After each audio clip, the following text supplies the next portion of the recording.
L'expérience mariée au premier regard 2020 n'a pas été positive pour Sarah. En story Instagram, la gestionnaire de paix qui avait 32 ans au moment du tournage n'a pas caché qu'elle regrettait d'avoir participé à l'émission de M6. Le 17 janvier 2021, la Belle Brune a organisé une session de questions-réponses avec ses abonnés. Et sans surprise, l'un d'eux lui a demandé si elle regrettait son expérience. Vrai, je ne m'en suis jamais caché. Même si j'assume. Là pour le moment ça m'a plus pénalisé qu'apporté, a-t-elle répondu à un internaute qui lui demandait si elle se serait bien passée de cette aventure. Un autre abonné a voulu savoir en quoi cela l'avait pénalisé. Psychologiquement, plus de mauvais que de bons dans mon histoire.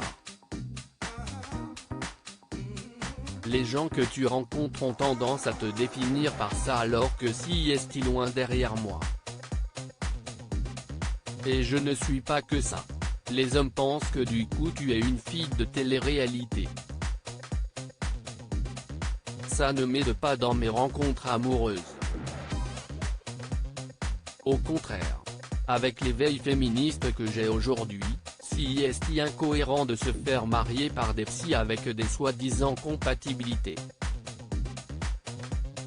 Ça équivaut à se marier en écoutant ses parents, une religion ou une culture, a-t-elle alors expliqué. Des propos qui devraient attrister la production de Mariés au premier regard. Il est vrai que l'aventure ne s'est pas passée comme prévu pour Sarah. Elle était compatible avec Sylvain, un chauffeur de 33 ans, et Rudy, agent commercial de 36 ans, à 78%. Les experts ont donc préféré la laisser choisir quel homme elle souhaitait rencontrer à la mairie de Grand, le jour du mariage. Après une rencontre à l'aveugle, si est finalement son premier prétendant qu'elle a choisi. Malheureusement, le jeune homme a eu un décès dans sa famille et a donc, en toute logique, préféré ne pas poursuivre le tournage. La candidate n'a donc finalement rencontré personne et a vu son aventure se stopper brutalement.